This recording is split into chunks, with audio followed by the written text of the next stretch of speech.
안녕하세요. 원피스 도서관 원도입니다. 오늘은 원피스 천화 분석 및 최신 메타 영상을 준비했습니다. 이제 2020년도 얼마 안 남은 것 같아서 슬픕니다. 그래서 남은 기간 더 원피스를 열심히 보겠습니다. 원피스 천화를 보고 나서 나오는 가장 큰 화제거리는 당연 카이도 빅맘과 신세계 강자들 루피조로 로키드 킬러의 대치가 아닐까 합니다. 일본의 커뮤니티에서는 이미 이게 벨붕이다 뭐다 엄청난 말들이 쏟아지고 있는데요. 하지만 어쩌겠습니까? 오늘은 카이도 앞에 있는 5명의 신세계를 대표하는 해적 중 과연 카이도에게 데미지를 줄 수 있는 사람과 어떤 기술이 카이도에게 어떻게 작용할지에 대한 이야기, 그리고 빅맘이 와노쿠니에서 그리고 있는 큰 그림 떡밥 네타까지 알아보도록 하겠습니다. 끝까지 시청해주시면 복 받으실 겁니다. 대해 일단 루피는 옥상에서 카이도와 빅맘을 만나서 대치 중이고, 루피가 카이도에게 먼저 선빵을 날려버렸습니다. 이 선빵이 중요한 게 카이도, 빅맘이 루피 유행 5명 중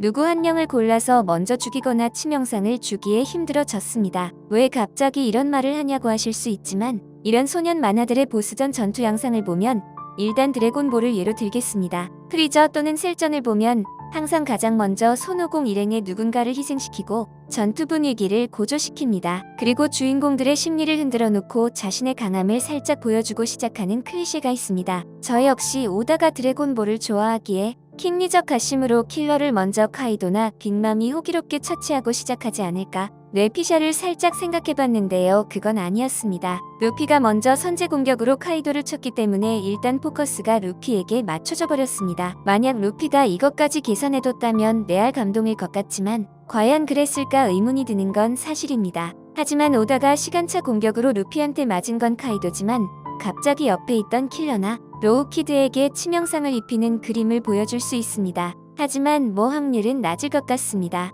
오다는 원피스 내에서 캐릭터들이 죽는 걸 좋아하지 않거든요. 뭐 양상이 어떻게 되었든 우리가 주목해야 할 건 바로 여기에 강하다고 모인 5명 중 몇 명이 카이도에게 피해를 줄 수 있을지에 관한 겁니다. 일단 첫 번째, 카이도의 무적 방어를 뚫을 수 있어야 하는 게 전제 조건입니다. 외부 방어를 뚫지 못한다면 내부에 타격을 줄 수 있는 기술을 가지고 있어야 합니다. 이것이 두 번째 전제 조건입니다. 그럼 이 두 가지를 가지고 이야기를 해보겠습니다. 일단 아시는 것처럼 루피는 레드록으로 카이도를 먼저 쳤습니다. 이 장면을 보고 수많은 의견들이 나오고 있는데요. 카이도가 맞을 때 표정이 너무 아파 보였다. 분명 이 기술은 루피가 류를 감아서 카이도에게 공격했기 때문에 카이도가 피해를 입었을 것이다. 부터 아니다. 처음 카이도와 루피가 맞붙었을 때도 카이도는 루피에게 아픈 모습으로 맞았다 등등 의견들이 보이는데요. 저는 레드록이라는 기술뿐만 아니라 이제부터 루피가 카이도에게 사용하는 모든 기술에는 무장색경화 류를 적용하여 적중될 것이라고 생각합니다. 루피는 계속해서 카이도전에서 류를 사용하겠다고 언급을 해왔기 때문이죠. 그게 아니라면 무슨 필살기마냥 마지막에 류를 사용하겠다는 건데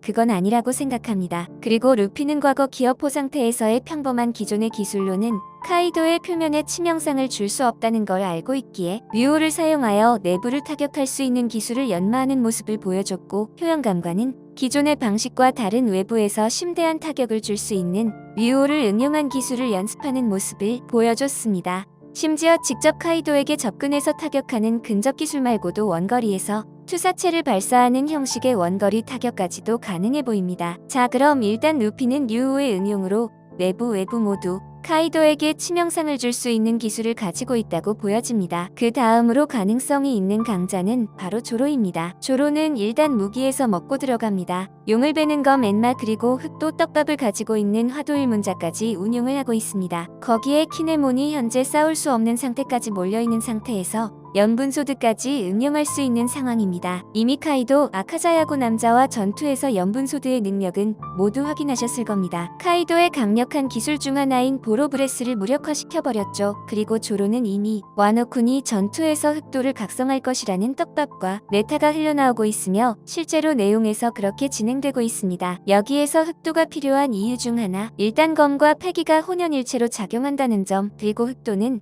원피스 세계관 내에서 공룡이 밟아도 손상이 없을 정도로 극단적인 경도를 자랑합니다. 즉 흑도에 패기가 담긴 채로 적을 공격하면 그 아무리 강력한 경도를 가진 대상이라도 피해를 받게 된다는 겁니다. 그리고 용을 베는 검 엔마와 조로의 무장색 패기의 조합이 이루어진다면 카이도의 외부를 충분히 공략할 수 있을 것으로 보고 있습니다. 루피의 류오와 마찬가지로 작가는 와노쿠니에서 조로에게 카이도를 뵐 수 있는 떡밥을 계속 던지고 있습니다. 그것들을 이제 증명할 시간이 찾아왔다고 보고 있습니다. 그리고 로우에 대해서 말하고 싶습니다. 수술수술 열매의 능력을 가지고 있고 무장색 역시 사용이 가능한 능력자입니다. 로우의 능력이 좋은 건 사실이나 이 기술을 카이도에게 적용하기 위해서는 조로나 루피와 다르게 카이도의 힘이 조금 더 약해지거나 카이도가 로우에게 신경을 쓰지 못해야 하는 전제 조건이 붙어야 합니다. 그렇게 생각하는 이유는 엄청난 체력 소모와 사정거리의 단점 그리고 패기의 숙련도가 카이도가 지금처럼 풀전력일 경우 로우에게 상당히 리스크가 크다는 점입니다. 카이도가 오뎅에게 입은 상처 그리고 아카자야구 남자들이 도원의 토츠카로 미세하게나마 벌려놓은 상처에 로우의 근접 절단류 기술들이 무장색과 함께 적용된다면 카이도에게 훌륭한 외부 내부 타격이 가능하다고 생각하는 것 같습니다. 그 다음은 키드입니다. 키드는 패왕색을 제외한 다른 패기가 아직까지는 증명되지 않은 상태라 카이도에게는 솔직히 말해서 큰 타격의 의미가 없어 보입니다. 그리고 원피스 천화를 자세히 보면 키드가 아래층부터 어마어마하게 모으고 다녔던 고철들이 보이지가 않습니다. 이게 뒤에 놓고 오는 설정이 적용된다면 모르겠습니다만 일단 보이지가 않아서 살짝 의문입니다. 그 어마어마한 고철들을 모아서 카이도에게 공격을 가해도 솔직히 외부 타격 데미지를 줄 수 있을지 상당히 의문이 들지만 오다가 아무 이유 없이 키드를 카이도에게 올리지 않았을 겁니다. 커뮤니티의 반응은 아직까지는 키드가 카이도에게 줄 수 있는 활약보다는 희생에 가까운 역할로 보고 있습니다. 하지만 키드 역시 신세계를 대표하는 강자고 패왕색의 보유자의 포지션을 가지고 있기에 쉽게 속단하기에는 이르다고 생각합니다. 루피와 조로가 주도하는 전장에서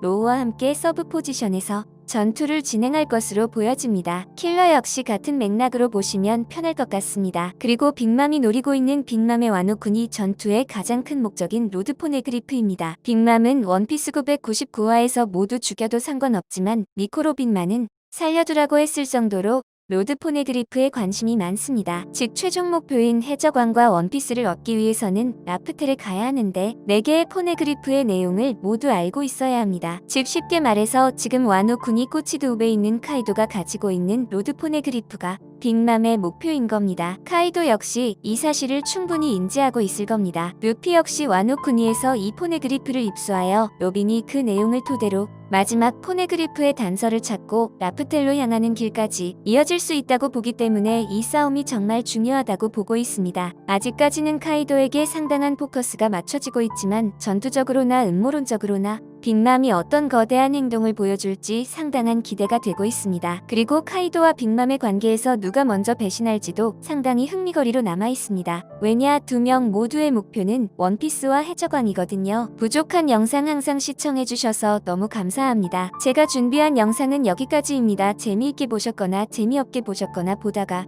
살짝 졸았거나 보다가 빡치셨다면 구독, 좋아요 부탁드립니다. 감사합니다.